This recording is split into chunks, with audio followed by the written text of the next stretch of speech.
Hi welcome to everyone. ഇന്ന് നമ്മൾ പരിചയപ്പെടാൻ പോകുന്നത് ലൈൻ മൾട്ടിപ്ലിക്കേഷൻ ആണ്. ലൈനുകൾ ഉപയോഗിച്ച് എങ്ങനെ രണ്ട് സംഖ്യകളുടെ പ്രൊഡക്റ്റ് കണ്ടെത്താമെന്നുള്ള ടെക്നിക്കാണ് ലൈൻ മൾട്ടിപ്ലിക്കേഷൻ. നമുക്കിവിടെ കൊടുത്തിട്ടുള്ളത് ഇതിൻ്റെ പ്രൊഡക്റ്റ് എങ്ങനെ കണ്ടുപിടിക്കാമെന്ന് നോക്കി നോക്കാം ലൈൻ മൾട്ടിപ്ലിക്കേഷൻ്റെ. ഫസ്റ്റ് ഇവിടെ ഡിജിറ്റ് എത്രയാണ് വരുന്നത്? 1 അല്ലേ? അതായത് 12ൻ്റെ 1 വരും. പിന്നെ അത് കഴിഞ്ഞിട്ട് ഏതാണ് ഡിജിറ്റ് വരിക? സെക്കൻഡ് ഡിജിറ്റ് എന്ന് പറയുമ്പോൾ 2. അത് കഴിഞ്ഞിട്ട് 13ൻ്റെ ഫസ്റ്റ് ഡിജിറ്റ് എത്രയാണ്? 1. സെക്കൻഡ് ഡിജിറ്റ് എന്ന് പറയുമ്പോൾ എത്രയാണ് വരിക? 3 അല്ലേ? അപ്പോൾ 3 ലൈൻസ്. ഇനി നമുക്ക് എന്ത് ചെയ്യണം? ഇത് ഗ്രൂപ്പ് ചെയ്യണം. ലാസ്റ്റത്തെ ഗ്രൂപ്പ് ഓഫ് ലൈൻസ് ഇൻ്റർസെക്റ്റ് ചെയ്തല്ലേ, അതൊരു ഗ്രൂപ്പ് വരും. നടുക്കുള്ളത് വേറൊരു ഗ്രൂപ്പ് വരും.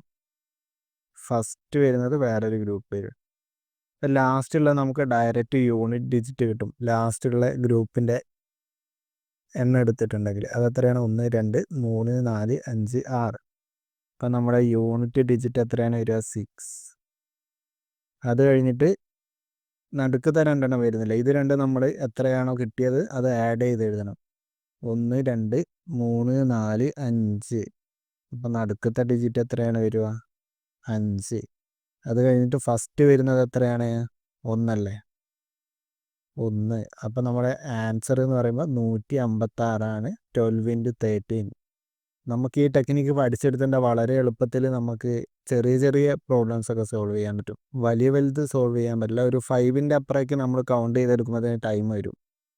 5ൻ്റെ താഴെ വരുന്ന ഡിജിറ്റൊക്കെ നമുക്ക് ഈ മെത്തേഡ് വെച്ച് സോൾവ് ചെയ്തിട്ടുണ്ടെങ്കിൽ വളരെ എളുപ്പത്തിൽ ആൻസർ കിട്ടുന്നതാണ്.